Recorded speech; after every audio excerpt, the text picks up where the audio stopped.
Alors bonjour tout le monde. Notre univers se divise en trois mondes. Un seul monde est partiellement connu.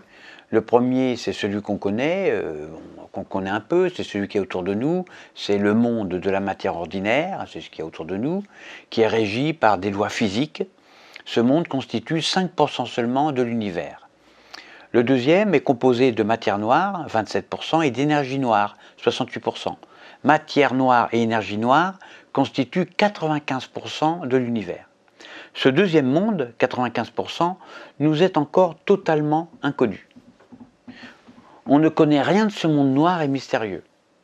Alors, il est peut-être peuplé lui aussi d'êtres vivants, d'intelligence, de conscience, d'esprit. C'est peut-être là que vivent nos morts, on ne sait pas. C'est le mystère absolu. Les lois physiques, est-ce que ce sont les mêmes que les nôtres? On ne sait pas. Et puis enfin, on a un troisième monde, en plus de celui des 5% de la matière ordinaire et des 95%, qui n'occupe lui que 0% de notre univers. Personne n'en parle, personne n'ose en parler. C'est le plus mystérieux des trois mondes. Ce troisième monde échappe à notre physique, à notre connaissance, à notre imagination. Ce monde des 0% est composé de tout ce qui n'existe pas dans notre univers. Il est rempli de choses qui n'ont pas d'existence. Ça fait peur. Alors on va prendre un exemple. On prend par exemple une pomme. Elle est composée de matière ordinaire, elle fait partie des 5% de notre univers connu. Entre les particules de matière de la pomme se trouve la matière noire et l'énergie noire, qui font partie des 95% inconnus de notre univers. Et puis, à côté de cette pomme, et puis aussi à l'intérieur, se trouve une infinité de trucs, on va appeler ça comme ça, qui n'existent pas, qui n'existent nulle part, tels que, par exemple, des chambres à air à propulsion mystique, des cons en short cousus en fil de yaourt, le CLK44, etc. Le CL444 est un médicament qui n'a jamais été inventé puisqu'il n'existe pas. Il s'injecte néanmoins en intramusculaire avec une piqûre sans aiguille ou plutôt une seringue virtuelle sans aiguille. Alors ça n'a rien à voir avec la brillante société française Crossject qui est installée à Dijon, qui a inventé un système d'injection sans aiguille. L'invention de Crossject est bien réelle, elle est disruptive et géniale. Là, je vous parle plutôt d'une seringue sans aiguille qui n'existe pas. Alors ici, pour injecter le CLK44, eh bien on dispose d'une seringue qui n'existe pas, d'une aiguille qui n'existe pas, et d'un médicament, le CLK44, qui n'existe pas non plus.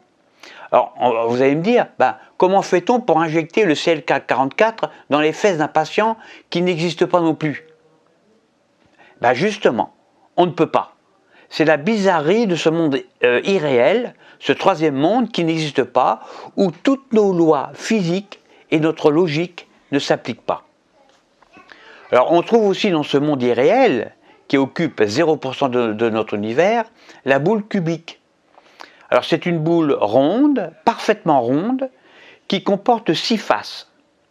Quand on la lance sur une surface plane sphérique, eh bien elle roule de façon saccadée et se stabilise sur une de ces 6 faces, comme un dé en fait. Sauf que ce n'est pas un dé, puisque c'est une boule en forme de rectangle ovoïdal. Or de plus, les 6 faces de cette boule cubique ne sont qu'au nombre de 2, au lieu de 8 ou 12, selon la constante cosmologique epsilon qui n'existe pas.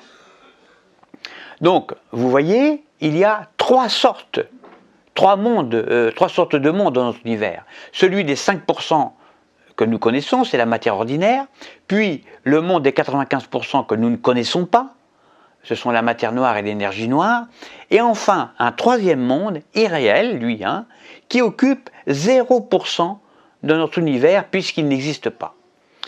Les esprits vivent probablement dans ces parties de l'univers qui ne sont pas encore explorées. Alors, prochaine vidéo, comme d'habitude, un vendredi à 17h.